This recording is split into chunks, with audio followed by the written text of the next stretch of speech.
Yo, what's up guys? Another Siege video, a very interesting one because we pulled Aftermath EU. We're pulling Aftermath like everywhere. We pulled Aftermath EU in the Inter-Server Guild battle. We were playing Aftermath Legends before. It's like everything Aftermath. So this was a pretty bad start because two pushbacks didn't land, one armor break didn't land. I was like, okay, I'm going to start off with a lose, first lose of the day. But as I keep mentioning, my Tiana and my galleon actually do a proper amount of damage. My Poseidon is Despair, my galleon is Violent, and you have a lot of fallbacks the moment you have all of those. So in the end, we still succeed. Then we continue on with a next one, and this one was pretty interesting as well. This was Pinkroyd's defense, if I'm not mistaken. Yeah, I think it was. So the main thing about this was actually a lot of stun potential, oblivion potential, and those kind of potentials. And actually I landed all of the oblivion so far. So there's 3 units with passives on the field, so it's very common to actually put a Tessa into this. That's also that unit, if he would have proc there, maybe could have had an issue, but not sure. No, I think I still do enough damage, but the units from Pinkroyd do good damage. That is definitely for sure. So did get a stack there, but this is very Tessa food, I would say. So therefore, Tessa also prevails. Would you say it's because of the LDs next to it? Maybe slightly. I think other units would have done nice and fine next to it as well. And then hitting one more of those Mantes. The Mantes were actually pretty interesting, and I was kind of underestimating them. But I would say it's an interesting unit for sure, because it has the same mechanics as like the Taulo and all of the other ones. They can proc a lot, but they can also do armor breaks. And I forgot about that for a second, that they also, but not besides just the armor break, also heal block. And heal block is what cucked me harder than armor break here, I would say, but he was having good RNG to have both on the field at like pretty much all times. Healing on S1 wouldn't have done anything here. Still went for it. Maybe should have went S2 for immunity for Feng Yang, because, well, that one is dead anyways. Well, that would have been cleansed. So, yeah, we're not looking at a great start here. That's definitely a thing. So, I do have Destroy on Feng. My Feng has pretty good runes. You have seen my Feng Yang in the past for like doing some good damage and kind of stuff on people. But those heal blocks were nasty. Good thing I could get rid of the heal block here, but couldn't get immunity. Procced into immunity. That makes things a lot better. But still, there's 3 units very lively on the field, even though my Fang is doing like 4.5k on that. Ooh, that armor break. The armor break really lowers the damage. Plus a lot of damage from the proc as well. So can this actually kill? No, because of the armor break it couldn't kill. I was deciding like, okay, should I actually go for more procs? Yes, I go for more procs. What the fuck is this? This Fang is like, yo, we ain't losing. Like, fuck your shit, we ain't losing. I don't give a shit how, what, when, or where. We ain't losing. So that's pretty much what it decided to do. Can we actually cleanse that heal block? We do cleanse that heal block, but there's still an armor break, which hurts. And maybe I should have just attacked, because I could have known that he outsped me, because my Fang is super freaking slow, and my Riley is also super freaking slow. But can Riley kill a Tessa that is that low on... Well, probably low on accuracy. My Riley is, of course, max resistance, but the thing is, it doesn't do all too much damage. And yeah, you kind of want to do S1s rather than anything, but in the end, it did work out. So 2v3. Didn't like that much. Was also a defense from Crystal Shizzle. And then now also the thing you also saw in the thumbnail, how to counter this Liu Mei, Vigor, and Hyanes defense, which is pretty meta and interesting right now. Well, as I keep saying, a Shiner Martina Triana on a damage set is something that clears a lot of net force. And this is one of those I would say is pretty doable. You steal like the anti-crit, you steal the speed buff. In general, pretty much any team that has a Vigor is just hard countered by Shiner Martina. And yes, this is a crit damage Triana. That's either a very squishy Vigor or a very high damage Triana. You figure that one out. Against Roxas. Roxas has good runes, so you can expect a decent Vigor. However, Vigor is very low on the base defense. Like, its base defense is near to nothing, so therefore it doesn't do all too much. Then we're fighting again one of those Geldnir teams. And as I mentioned Geldnir before, it is not really that great of a unit as long as you know how to play into it. So you're hitting the unit that is already max HP, and you don't hitting the unit when they're stacked. So in this case, it will heal on a unit I don't care about. Then the heals are pretty much gone. You start healing, hitting something else. That's pretty much the main gist of it. So currently 0 stacks.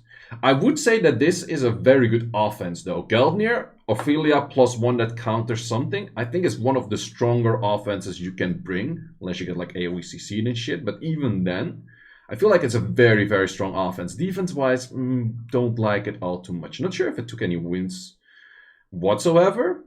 Maybe against lower guilds that don't really know how to, or like people that just don't really know how to play into Geldnir, then it's an option. But yeah, I feel like it doesn't do all too much. Same thing here, just hit the unit that the moment they're stacked, you don't hit the unit you actually want to hit. That's as easy as it gets. And then you just spam a lot of S1 until they die. 5 wins. Let's get going. Then we had one, I think I had to do a fast stack. This is the only hit I didn't do on Aftermath. I think so, because we're actually like hard 1v1ing Aftermath, because the third guild there was Jokers or something with like something in front of it or something like that. I don't know exactly. But we were like, yeah, we can just play safe for second, or we just go full out 1v1ing Aftermath. Which is a lot more interesting to like kind of test like how good we are with like a few of the new people in the guild. If you've seen it like in his videos, Vayne Solidar's in the guild right now, and we have a bunch of other people, like people that came back, people that just a bunch of like very legit Siege players that came into the guild. And as far as I know, there's also a few people coming back to us soon as well. So with that, it's just very interesting to check like how good are we against like one of the top guilds, if not the top guild, because they also have like a few people returning to their guild. Roxas and Pinkroyd both went from Aftermath Legends to Aftermath EU. And I would say that those are, by rune quality, one of the bigger powerhouses in that guild. So at least that's what I think. Of course, you don't see anyone's runes that much anymore, but that is what I think. So for that, I think it's maybe a slight letdown for, or not the letdown, but like a lowering in the how good the Guild of Legends will be. And I think Aftermath EU might be a lot better because of that. Or a lot better. Will perform probably better this season. Either how. This team, I think this team was pretty dope. Going in with the Amber, sure, there was still Destroy. Destroy did do quite a lot of damage. He has some slight healing from that S1. And at some point, I did damage for minus Dark. But I had enough healing. But the issue is, at some point, you're gonna get at the point where you just don't do enough... Or he does enough damage, especially on armor breaks, where it will just kill you before anything happens. Also, the heal blocks are kind of nasty because I'm healing a lot, but yeah, heal block counters that, of course. But therefore, I also put in the Veromos. So if you want to do this more free to play, I would probably go for the Veromos and then a Juno or something. And then Amber, that is definitely a good one. The only issue is then that what's it called? Kiki's gonna hit everything. And in this case, Same is also a light tank. So that makes it pretty nice, but she died. Either how, the Amber should pretty much be able to win this. Because also, Amber takes less damage from units that have debuffs. So the only debuff that's very annoying for Amber is the glancing. But besides that, it is pretty doable. You're just playing it on landing as much dots as possible. And then dealing extra damage from those dots. And then clearing that defense. So I would say pretty interesting defense, but also pretty interesting offense. Then going in one more time against one of those Amantes. And I feel like that most of these teams are pretty susceptible to Geni Rika. You just have to play it smart. That's the main thing. Playing it smart and don't get RNG too hard. That's a little bit of the two factors in there, let's call it that way. So we have that drained a little bit of HP. I'm actually not that afraid of the third skill. Like, sure, it can drain some HP, but the second skill and the first skill and the rotations is what scares me more than the thing of the third skill in most cases. So in this case, we have a few hits. We didn't get armor broken on the Wusa, which could have been an option, which could have been an issue. Also, the Ganymede as one never freaking glanced. That was kind of annoying throughout this match. In most cases, what you want to do, especially since they're full attack bar, you always want to reset the mollies. Resetting the mollies prevents them from having cleanses, and therefore you keep the uptime of your damage by most. Could have done S2, but since I had heal block, I didn't really feel like that was that much of a value. And it has more value when there is that up. So it kind of depends. Like, some people say, like, what would I ventilate? Would I always ventilate Wusa? Would I always ventilate Rika? No, it really depends on the match itself. Like, sometimes one is better, sometimes the other is better. Not even a landing, not even a resistance of that. Maybe it glanced, I don't know. Didn't really see that. Probably had some glancing hits in there. But I didn't land the glancing hit. That was the issue. So, yeah, I would say also my Wusa here is still swift. Via Wusa is a lot better in this, for sure. But I think Swift Wusa is still pretty good, because the moment you don't Vio proc, technically you can do more than 22% extra speed on Swift, especially on a Wusa, because super high base stats. Can you do more than 22 speeds extra? Probably. So in hindsight, you're kind of... I'm not sure. Would that actually be better? Either how. Well, we kind of just outplayed this, and it took a while. It's just always looking at what are the attack bars, when to ventilate what to hit when, those kind of things.